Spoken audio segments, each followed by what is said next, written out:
Dadating po ang panahon na may matinding panlilinlang na paniniwalaan ang mga tao. I believe. I believe. I believe. I believe. I believe. Pero ang shocking po dito, ang Diyos ang magpapadala nitong strong delusion na ito. What? What? Bakit po yun ipapadala ng Diyos? At ano ba yung kasinungalingan o panlilinlang na yon? At sino po yung mga malilinlang?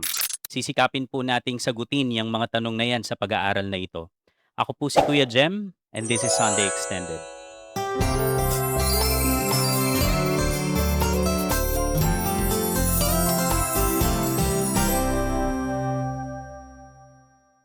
Mababasa po itong pinag-aaralan natin sa 2 Thessalonians 2 verses 9 to 12. Specifically po dun sa verse 11. Mangyayari po ito pagkatapos ng rapture, kapag na-reveal na yung Antichrist sa panahon ng 7 years ng tribulation. Pero ano po ba ang purpose ng strong delusion na ito na ipapadala ng Diyos?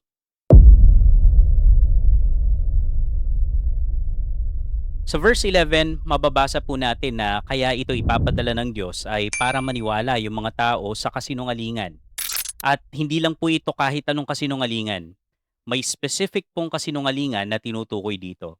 At ang lie po na yan ay nandito din sa chapter na pinag-aaralan natin. Yun po ay ang pagpapakilala ng Antichrist na siya ang Diyos at dapat siyang sambahin. Ngayon, sino po itong mga mapapaniwala sa kasinungalingang ito? Nakakatakot nga naman pong isipin kung wala kang choice kundi maniwala dun sa lie na yon, di ba? This is all just scary, honestly. Pero ang totoo po, itong mga mahuhulog sa delusion na ito ay hindi po mga taong inosente o mga taong hindi pa nakarinig ng katotohanan tungkol sa Diyos. Hindi rin po sila yung mga tao na lito lang kung ano ba talaga yung katotohanan. Makikita po natin sa verse 10 na tinanggihan o nireject nila ang katotohanan. So itong mga taong ito, narinig na yung katotohanan tungkol sa biyaya ng Diyos na matatanggap sa pagsampalataya kay Kristo. Pero hindi po nila ito tinanggap. Pansinin niyo po ng mabuti yung order. Narinig nila yung katotohanan, nireject nila ito, and so nagpadala ang Diyos ng strong delusion para maniwala sila sa lie ng Antichrist. So, malinaw po na bago pa ipadala ng Diyos yung strong delusion na ito, nireject na ng mga taong ito ang truth. Pero 'di ba sinabi po ni James na hindi nanunukso ng kahit sino ang Diyos.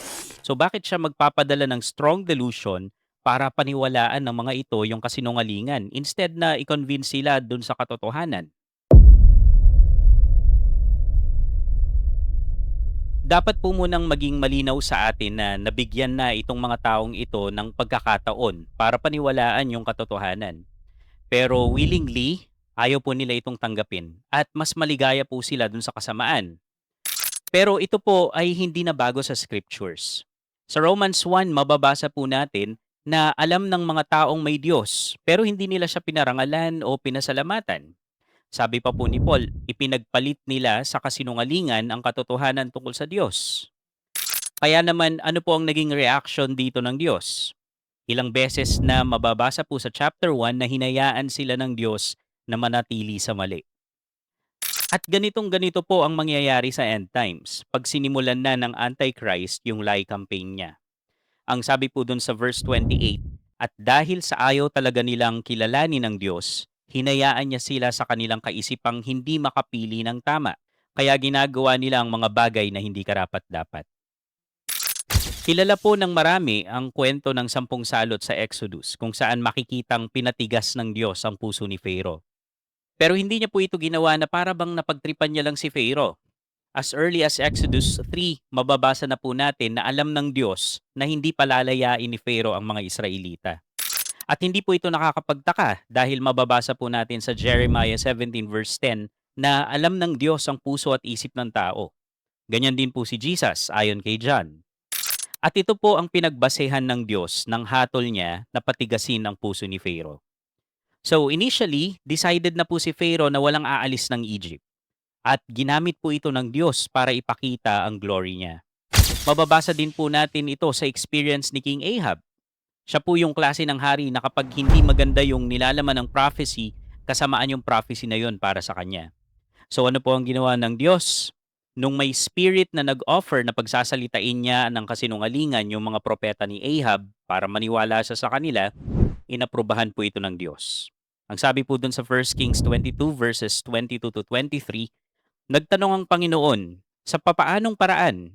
Samugot siya, pupunta ako at pagsasalitain ko ng kasinungalingan ng mga propeta ni Ahab.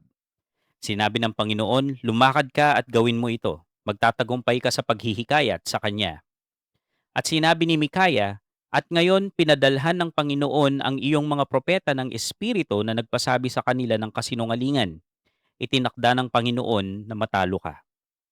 Makikita po natin dito na ang ibig sabihin ng pagpapadala ng Diyos ay pagpayag niya na mangyari yung kasamaan. Napakagandang parallel po nito dun sa mangyayari sa end times na tinitingnan natin. Kapag nireject mo yung katotohanan sa kabila ng napakaraming pagkakataon na binigay sa iyo ng Diyos para sumampalataya sa Kanya, pababayaan ka na niyang maniwala sa kasinungalingan. Ngayon, sa paanong paraan po mangyayari itong strong delusion na ito?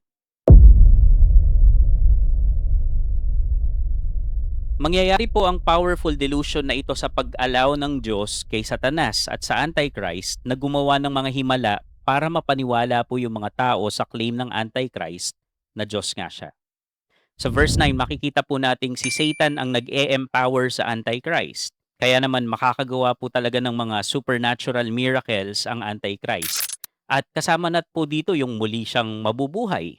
May false prophet pa po siya na kayang tumawag ng apoy mula sa langit, gaya ni Elijah.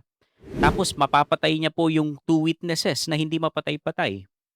So matinding panlilin lang po talaga ang mangyayari sa end times to the point na magko-conclude yung mga nag-reject sa truth na Diyos nga ang Antichrist.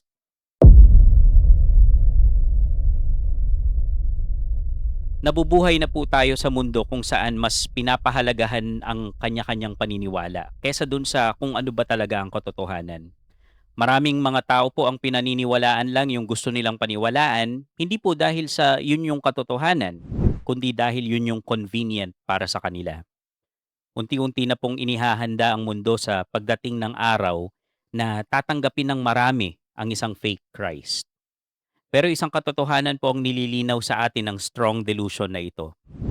Hindi ka pipilitin ng Diyos kung ayaw mo talaga sa Kanya.